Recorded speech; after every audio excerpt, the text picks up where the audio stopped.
Eu cumprimento os irmãos com a paz do Senhor Jesus, amém?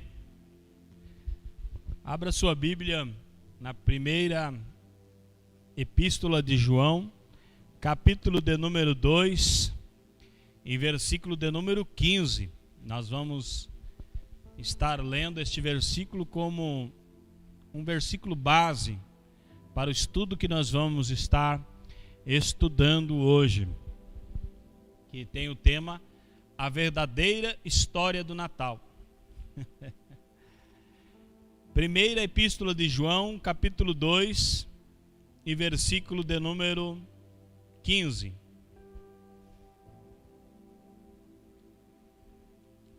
Está escrito assim: Não ameis o mundo, nem o que no mundo há. Se alguém ama o mundo, o amor do Pai não está nele. O que é mundo? Qual que é a definição de mundo? O mundo refere-se à sociedade, a um sistema, ao sistema do mundo. Não é as pessoas do mundo, porque aí Deus estaria em contradição, porque Deus disse que Deus amou o mundo de tal maneira. Se Deus amou o mundo e agora Deus está dizendo não ameis o mundo, então não é a mesma coisa. O mundo que está falando aqui, não ameis o mundo, está falando do sistema do mundo. Não se apeguem ao sistema do mundo, não ameis o mundo. O filho pródigo dá a entender que ele queria conhecer o mundo, porque ele estava dentro de casa, ele nunca saía, ele quis sair, conhecer o mundo. E Jesus disse que não aproveita nada ganhar o mundo inteiro se perder a sua alma. Então, quando está falando de mundo, é isso que a Bíblia está dizendo, o sistema do mundo. Quando diz não ameis o mundo, não se apega ao sistema do mundo, não ame as coisas do mundo, não se enraize no mundo, você não é daqui, você é do céu. Então, para nós entender, o que é amar o mundo? Primeiro, desejar o que é do mundo, isso é amar o mundo. Preferir as coisas do mundo do que as coisas de Deus, isso é amar o mundo. Sentir prazer nas coisas que o mundo oferece, isso também é amar o mundo. Fazer a vontade do mundo. E também, eu coloquei aqui, compartilhar nas suas festas, as festas do mundo. E eu coloquei ali para nós, Páscoa e Natal. Por quê? A Páscoa, lá no mundo se diz que a Páscoa é uma festa cristã. Se diz que Natal é uma festa cristã. Mas se você olhar bem, você vai descobrir que de cristão não tem nada. Então, agora nós vamos falar sobre a verdadeira história do Natal. Ao contrário do que muitos pensam, o Natal não é uma festa cristã. A prática de festejar o Natal foi introduzida na igreja no fim do século IV. Vários métodos eram empregados para definir o dia do nascimento de Cristo. E entre as datas sugeridas, pasmem vocês, está 2 de janeiro, 18 de abril, 19 de abril, 20 de maio e 25 de dezembro. Porque ninguém sabe ao certo qual foi o dia que Jesus nasceu. Então, tinha essas datas aí. E você vai entender daqui a pouco por que a igreja de Roma preferiu o dia 25 de dezembro. Se estudar mais a fundo, vai perceber que Jesus não nasceu em dezembro de jeito nenhum. Agora nós vamos entender da onde vem a festa do Natal mesmo, lá no princípio.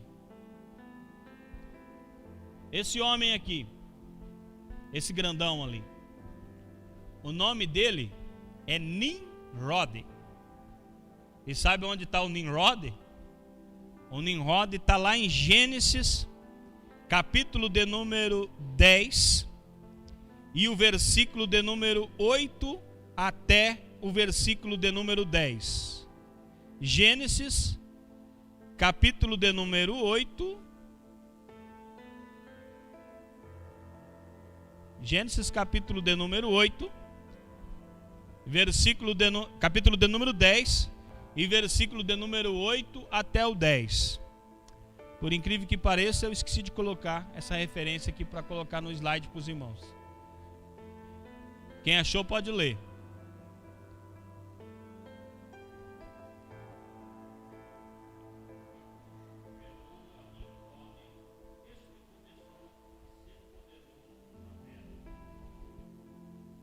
Nove.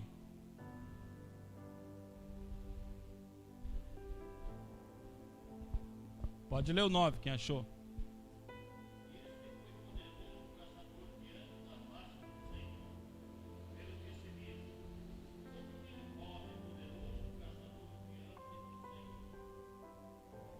O 10. Pode ler, pastor.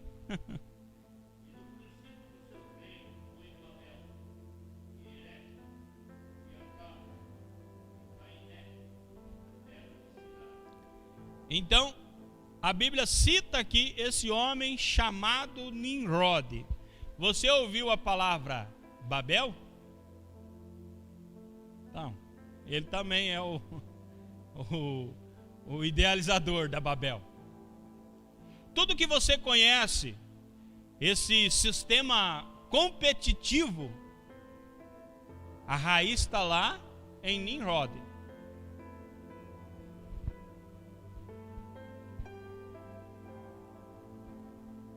E esse aqui, te lembra alguma coisa? Essa imagem? Tem uma aqui em Cascavel, bem parecida. Não lembra muito a Estátua da Liberdade? Mas esse é um deus antigo, chamado Deus Sol, muito venerado. O nome dele é Sol Invictus, Deus Sol. E ele foi o Deus Sol do Império Romano posterior e um patrono de soldados. Em 25 de dezembro de 274 depois de Cristo, o imperador romano Aureliano tornou um culto oficial ao lado dos cultos romanos tradicionais. Esse aí é que era honrado dia 25 de dezembro, muito antes de você ouvir falar em Natal, muito antes em você falar de Jesus, muito antes de você ouvir falar em Noel. Esse aqui é que era honrado no dia 25 de dezembro. Agora, querem ouvir o nome mais antigo do Natal? Da onde veio realmente a festa de Natal? Saturnália. Esse era o nome da festa de Natal. A Saturnália era um festival da antiga Roma em honra ao deus Saturno, que Saturnália, Saturno, entendeu? Saturnália, que ocorria em 17 de dezembro no calendário juliano e se estendia até o dia 25 de dezembro. O feriado era celebrado com um sacrifício no templo de Saturno, no Fórum Romano, com um banquete público, seguido de troca de presentes em privado, festa contínua e uma atmosfera de carnaval que derrubava as normas sociais romanas. O jogo era permitido e os senhores ofereciam serviço de mesa aos seus escravos. Leni Ribeiro Leite afirma que a Saturnália foi comemorada até a era cristã, Por que a Saturnália acabou? Alguém sabe me dizer? Por que essa festa parou? Porque o imperador virou crente. Qual que foi a ideia do imperador? Agora nós não podemos mais ter a Saturnália, porque essa Saturnália é uma festa pagã. Nós vamos pegar essa festa pagã e vamos cristianizá-la. E então surgiu o Natal. Está vendo de onde está vindo o Natal? Lá de uma festa pagã, totalmente idólatra, totalmente reprovável aos olhos de Deus, aonde alguém acredita que o carnaval veio dessa festa também, porque era uma bagunça. Era daí que veio o Natal, dessa Saturnália. Em meados do século IV, teria sido absorvida pela comemoração do Natal, havendo uma continuidade na prática da troca de presentes oriundas do festival. Quase todas as coisas que nós temos hoje no Natal tinha nessa Saturnália, a troca de presentes, aquela reunião, aquela alegria, aquela festa, tudo tinha nessa festa e foi substituída pelo Natal. Ela não existe mais. O que existe hoje é o Natal, que é quase a mesma coisa. Agora vamos ver alguns símbolos do Natal. A árvore de Natal. Essa arvinha bonita, coloridinha, cheia de bolinha de pendurada, cheia de coisinha enroscada e luzinha piscando. Civilizações antigas que habitaram nos continentes europeu e asiático no terceiro milênio antes de Cristo, não é depois de Cristo, antes de Cristo, já consideravam as árvores como um símbolo em seu favor. E essas crenças ligavam as árvores a entidades mitológicas e sua projeção vertical, desde as raízes fincadas no solo, marcava a simbólica aliança entre os céus e a mãe terra, que a árvore estava fincada na terra e estava subindo ao céu. Já no Antigo Testamento existia associação de cultos idólatras com árvores. Aí esses eu marquei, trouxe os versículos para vocês verem. Segundo Reis, capítulo 16 e versículo 4, está escrito: também sacrificou e queimou incenso nos altos e nos outeiros, como também debaixo de todo arvoredo. Segundo Reis, capítulo 17, versículo 10, e levantaram para si estátuas e imagens do bosque, em todos os altos outeiros e debaixo de todas as árvores verdes.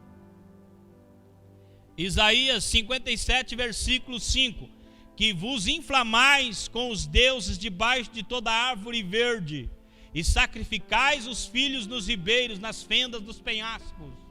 Isso aqui é tudo idolatria. Jeremias 2:20, quando eu já muito quebrava o teu jugo e rompia as tuas ataduras, dizias tu: nunca mais transgredirei. Contudo, em todo outeiro alto e debaixo de toda árvore verde, tu andas encurvando e prostituindo. O culto debaixo de árvore, Deus abominou desde o princípio e até hoje. Nesse tempo o povo fazia muito. E vamos dizer que até hoje o povo ainda continua trazendo uma árvore para dentro de casa e adorando o Deus Sol debaixo da árvore. A pessoa às vezes pensa: não tem nada a ver, irmão, tem nada a ver. Tem nada a ver isso aí. Tem sim, tem tudo a ver. Nós devemos vigiar e bastante. Deixa eu voltar um pouco aqui. Nas vésperas do solstício de inverno, os povos pagãos da região dos países bálticos cortavam pinheiros e levavam para seus lares e os enfeitavam de forma muito semelhante à que se faz nos dias atuais. Essa tradição passou pelos povos germânicos, que colocavam presentes para as crianças sob o carvalho sagrado de Odin. Eu não posso me aprofundar muito em cada assunto desse, porque teria que ter muito tempo. Mas esse Odin ele também era tipo uma cópia. Alguém pegou a história bíblica e fez uma cópia e criou um monte de situação que esse Odin é que era o Deus poderoso. Era um Deus idólatra, um Deus pagão. E eles já praticavam isso que é praticado no Natal. No início do século VIII, o monge beneditino São Bonifácio tentou acabar com essa crença pagã, porque antes a igreja sacrificava lá nos bosques mesmo, nos pinheiros, que havia na Turíngia, para onde fora como missionário. Com um machado, ele cortou um pinheiro sagrado, porque os pinheiros eram tidos como sagrados, e ele cortou nos lugares onde adoravam num alto monte, e como teve insucesso na erradicação da crença, decidiu associar o formato triangular à Santíssima Trindade. Ele tentou acabar com o negócio da árvore de Natal, não deu certo. Aí ele falou assim: não, mas o pinheiro é um triângulo, então a Santíssima Trindade não sei o que. Nada a ver, né, irmão? Então, a história da árvore de Natal vem lá de trás, irmão. Ela não vem de agora. Vamos lá. A primeira árvore foi decorada em Riga, na Letônia, em 1510. Acredita-se também que esta tradição começou em 1530 na Alemanha com Martinho Lutero. Olha que vergonha para nós. Martinho Lutero que fez isso. Aqui eu vou pegar uma fotinha aqui que tem antiga do Martinho Lutero. Olha lá, irmão. Você que não conhecia Lutero, é aquele gordinho com violão na mão lá. E ali a família dele com uma arvinha de Natal atrás. Em 1530, na Alemanha, Martinho Lutero tinha arvinha de Natal na casa dele. Ele achava que isso não tinha nada a ver. Veja só o que aconteceu. Ele trouxe para dentro da casa dele isso.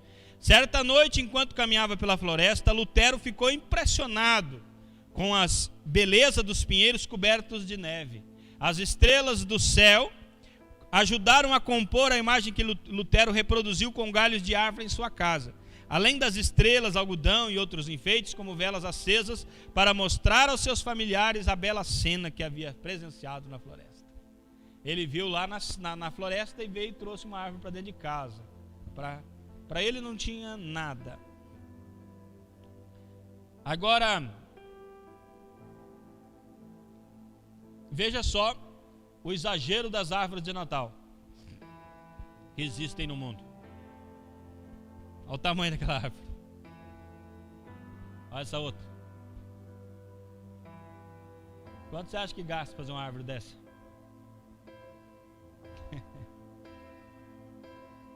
Pessoal, não é brincadeira, né?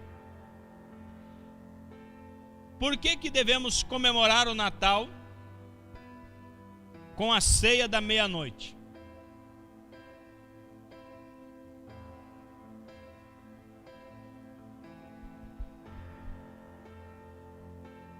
Olha o que diz em 1 Timóteo capítulo 4 e versículo 1. Mas o Espírito expressamente diz que nos últimos tempos alguns se apostatarão da fé, dando ouvidos a espíritos enganadores e a doutrinas de demônios. Alguém sabe o que é apostatar da fé?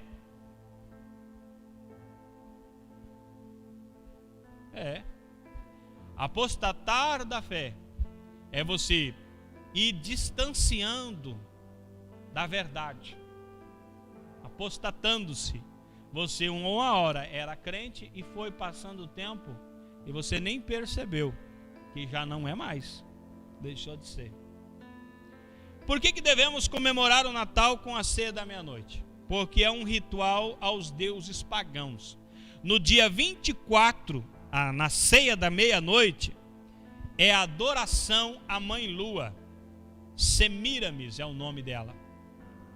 E pasmem vocês, na Bíblia ela é citada como Astarote. Na Bíblia ela está lá como Astarote. Vamos ver lá em 1 Reis 11:5, ó. Porque Salomão seguiu a Astarote, deusa dos Sidônios, e Milcom, abominação dos amonitas. Salomão seguiu a Astarote, porque ele tinha várias mulheres daquelas eram idólatras e conduziram ele a Astarote. Salomão era um bom rei? Era, mas se deixou levar por seguir Astarote e se perdeu no fim da estrada. 1 Reis 11:5 que nós lemos. Agora esse outro cidadão aqui, ó, o nome dele é Tamuz. Lá no Egito, Osíris. E lá onde o povo de Israel, você pode ver, Elias fez um desafio: escolhei a quem servir ao Senhor ou servir a Baal. Se Baal é Deus, sirva Baal. Olha lá o Baal. Baal é aquele. E esse Baal, ele é o Tamuz, que está lá em Ezequiel capítulo 8, versículo 14. E levou-me à entrada da porta da casa do Senhor, que está do lado norte, e eis que ali mulheres assentadas choravam a Tamuz. O povo de Israel idólatra. Lá no 16, vou de costas para o templo do Senhor, devo frisar. Na mesma coisa está acontecendo nos dias de hoje. Na antiguidade caldaica, 25 de dezembro era o dia da criança, o dia do nascimento de Tamuz, Deus Sol. E o Papai Noel? Papai Noel. Olha aí o Papai Noel. Esse Papai Noel aí, misericórdia, né? Papai Noel, português brasileiro, ou Pai Natal, português europeu, ou Noël, que quer dizer Natal em francês, é uma figura que em muitas culturas ocidentais traz presentes aos lares das crianças bem comportadas na noite da véspera de Natal, o dia 24 de dezembro, ou o dia do nome agora, de São Nicolau, 6 de dezembro. A lenda pode ter se baseado em parte em contos hagiográficos sobre a história de São Nicolau. Uma história quase idêntica é atribuída no folclore grego e bizantino a Basílio de Cesareia. O dia de São Basílio, 1º ou 1º de janeiro, é considerada a época de troca de presentes na Grécia. Então, a origem do Papai Noel começa com São Nicolau. São Nicolau. Essa aqui é uma capa de uma revista muito antiga, 3 de janeiro de 1863, quando começou a aparecer então essa Santa Claus, ou Papai Noel, ou São Nicolau, que é a mesma coisa. O Nicolau é esse aqui, ó. Essas imagens aqui são mais antigas, essas que estão nas laterais. São imagens antigas, aqueles retratos que os artistas faziam dos santos. E aquela imagem do meio é uma imagem mais atual que os cientistas conseguiram reproduzir através de computação gráfica, que é mais ou menos a feição de São Nicolau seria aquela ali. E é daí que surge a figura do Papai Noel. Por que esse Nicolau foi conhecido como Papai Noel, foi tido como inspiração para surgir o Papai Noel? Porque esse Nicolau era um bispo que ele gostava de dar doces para crianças, ele queria ajudar crianças, ele fazia caridades, e daí ele foi beatificado e futuramente alguém criou a figura do Papai Noel usando o Nicolau como inspiração. Aí em Nova York, alguns artistas melhoraram o design do Papai Noel. Esse Papai Noel bonito que tem hoje, de vermelho, com barbinha branca, ele não era assim. Ele começou a ser assim depois de uns anos para cá. Por isso que eu mostrei aqui essa Santa Claus aqui, porque ó, essa imagem é de 1863. Esse cidadão que fala aqui, ó, Thomas Nast, é que começou a desenvolver um novo design de Papai Noel. Ele começou a criar um Papai Noel mais atual, conforme nós conhecemos hoje. E depois a Coca-Cola também deu um investimento e daí ficou do jeito que é hoje. O que tem a ver então o Papai Noel com Jesus? Me diga. Nada. E quando um crente fala para o teu filho, fala para o filho dele que Noel vai dar presente para ele, o que eu devo fazer com esse crente? Misericórdia, né, irmão? Misericórdia. Eu vou falar sobre 10 razões porque você não deve celebrar o Natal. 10 razões. Primeiro motivo: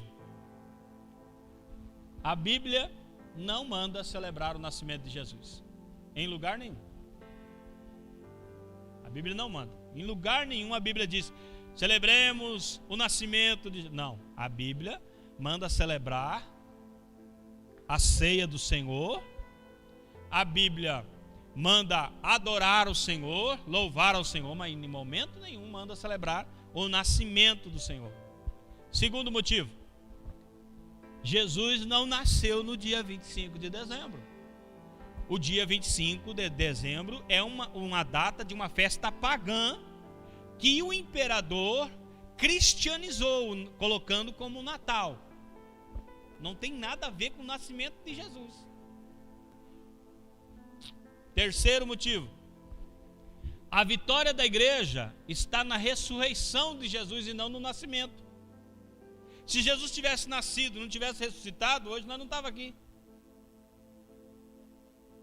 Então não está no nascimento, está na ressurreição, na morte e ressurreição. A igreja é salva pela vida, morte e ressurreição de Jesus. Quarto motivo: o Natal é uma festa carnal e não espiritual. O que tem de espiritual no Natal?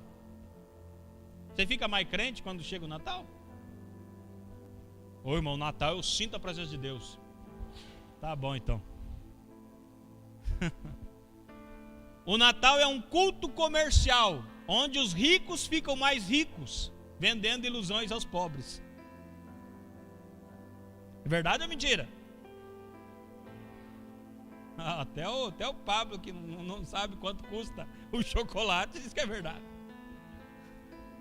No Natal, aquele que tem dinheiro ganha mais dinheiro, porque vende essa mentira para os pobres, e os pobres, eu preciso de uma esperança.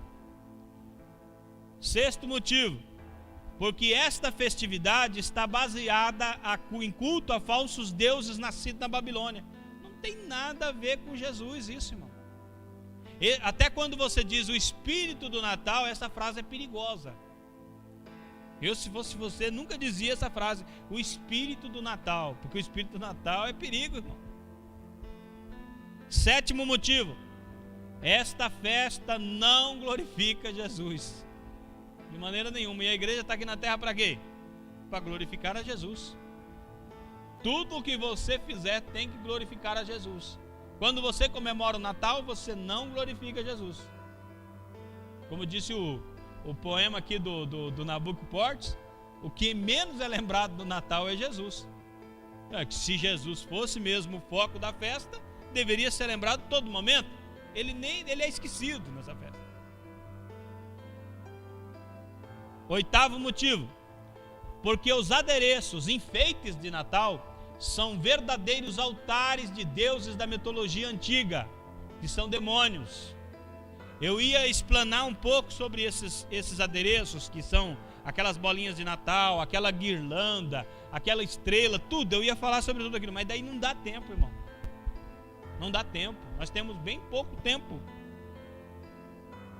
Nono motivo: o Natal de Jesus não tem mais nenhum sentido profético. A nossa atenção deve se voltar para a segunda vinda. A sua atenção, o seu foco tem que estar no arrebatamento. Nada a ver de comemorar o nascimento. Já nasceu, já viveu, já morreu, já ressuscitou, já estamos com o Espírito Santo e vamos voltar lá atrás. Ei, ele nasceu, glória a Deus, ele nasceu. Não, irmão, nós temos que ficar espertos, porque Jesus pode voltar. A nossa atenção tem que estar no arrebatamento da igreja e não no Natal. Décimo motivo: a festa de Natal traz em seu bojo um clima de angústia e tristeza. o que muitos dizem ser saudades de Jesus, na verdade é um espírito de opressão camuflado. No Natal tem muita gente sofrendo. Muita gente sofre no Natal, porque ele não tem condições de ter o que ele quer ter, porque o filho pede e ele não tem para dar. Tem muito sofrimento do Natal. É um espírito de opressão, muita gente sofre. Então, para nós encerrarmos esse estudo, para chegarmos a uma conclusão, qual que é o nosso procedimento prático em respeito ao Natal? Por exemplo, se uma pessoa disser para você Feliz Natal, o que você diz para ela? O que você diz para uma pessoa que diz Feliz Natal para você? Ali, ó, meu filho está crente, Jesus te ama, ele diz. Não é bem assim também. Mas você não pode ignorar com a pessoa, mas você não precisa sair pela rua dizendo Feliz Natal! Ho, ho, ho, ho. Você não é o Noel, irmão. Você é crente. O procedimento prático para um cristão é não sair comemorando o Natal. Se uma pessoa disser Feliz Natal, você diz para ela, amém, obrigado. Deus te abençoe, meu filho. Não vai criar caso. O que é isso? De onde você tirou essa ideia, rapaz? Isso é uma festa pagã. Se você não sabe explicar isso para ela daí. Ah, mas como assim festa pagã? De onde você tirou isso? Não, o pastor lá da igreja falou, vai lá falar com ele. Não, daí não vai dar certo. Mas o que a Bíblia diz em Romanos capítulo de número 12 e versículo de número 2? Ó. E não sedes conformados com este mundo, mas sede transformados pela renovação do vosso entendimento. O que é entendimento? Entendimento é quando alguém fala alguma coisa para você e você entende, entendeu. Renovação do entendimento. Você leu nas Escrituras e aprendeu, entendeu. Agora você não está mais desentendido. Agora você entendeu. Hoje, você veio aqui nesse estudo, parou, ouviu e entendeu que essa festa é uma festa que vem lá do paganismo, que não tem nada a ver com Jesus. Se você quiser continuar colocando a arvinha de Natal dentro de casa, com velinha, com luzinha, e saindo gritando pelas ruas, Feliz Natal, e dando para os filhos essa falsa esperança, dizendo, ó meu filho, se você se comportar, final do ano, Papai Noel vai colocar um brinquedinho dentro da meinha, tá? Que tipo de crente é você?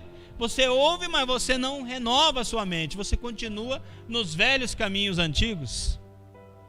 Como disse Josué, escolhei a quem quer servir, se aos deuses do passado, aos deuses da frente aí. Mas eu vou servir ao Senhor.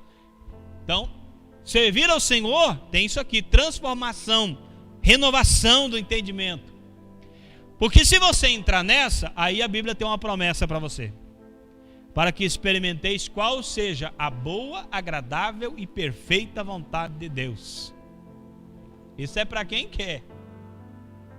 Quem quer experimentar a perfeita vontade e agradável vontade de Deus, a boa, agradável e perfeita vontade de Deus, a pessoa tem que deixar ser transformado pela renovação, pelo estudo da palavra, pelo entendimento das coisas de Deus.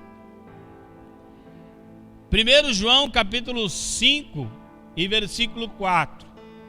Porque todo o que é nascido de Deus vence o mundo. E esta é a vitória que vence o mundo. A nossa fé. A nossa fé. Mas como que eu vou ter fé, irmão? Como é que você adquire fé?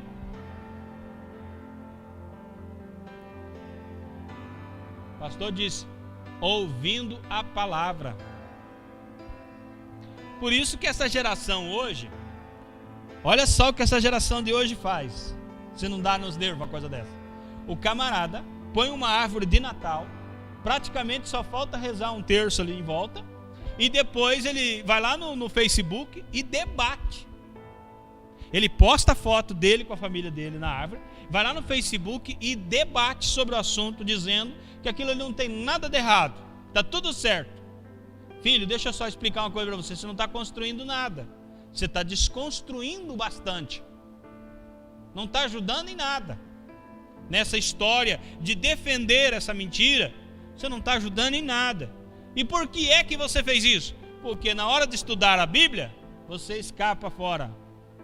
Você não tem tempo para estudar a Bíblia. E se você não estuda a Bíblia, você nunca tem a fé que vence o mundo. Então sempre você se torna escravo do mundo. Você não quer entrar, bater de frente com ninguém e se torna sempre escravo do mundo. Se quiser sair da escravidão do mundo, tem que se apegar à palavra, deixar a palavra trabalhar no seu coração através do Espírito para que você mude de vida. Aí, esta é a vitória. Isso é a maneira que Deus vence o mundo, pela nossa fé. Pela nossa fé. A nossa fé cresce de acordo com a palavra de Deus. Agora tem uma questão que eu quero falar com vocês muito importante, a respeito do Natal. Nós já vemos que é uma festa carnal, que é uma festa que tem suas origens no mundo, nas coisas do mundo, que não tem nada de Deus nisso aí. Jesus não é glorificado nessa festa e etc. Mas todo ano a igreja tem a oportunidade de usar essa data para ganhar almas. Sim. Qual que é o papel da igreja? O papel da liderança da igreja é esse: fazer um estudo como esse, esclarecer o que é o Natal. A igreja inteira precisa saber, irmão, o que é Natal.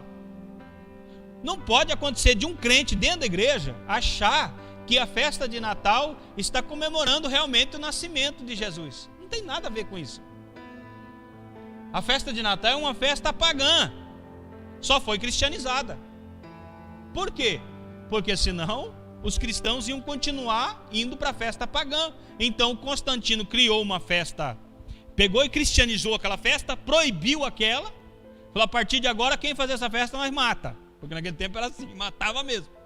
Agora nós vamos fazer uma festa semelhante a esta para que vocês não sintam falta dela. Então a igreja precisa saber disso. Mas a igreja, consciente de que se essa festa é uma festa pagã, não comemora, mas pode usar essa data para evangelizar. Qual que é o foco do Natal? As crianças. O foco do Natal é prender as crianças. Sempre foi. Amarrar as crianças debaixo da árvore. O que nós temos que fazer? A igreja tem que usar essa data para evangelizar essas crianças. Para trazer para a igreja. Nós podemos usar a palavra culto natalino, e as pessoas vêm para o culto de Natal, e no culto de natalino nós damos-lhe Jesus neles.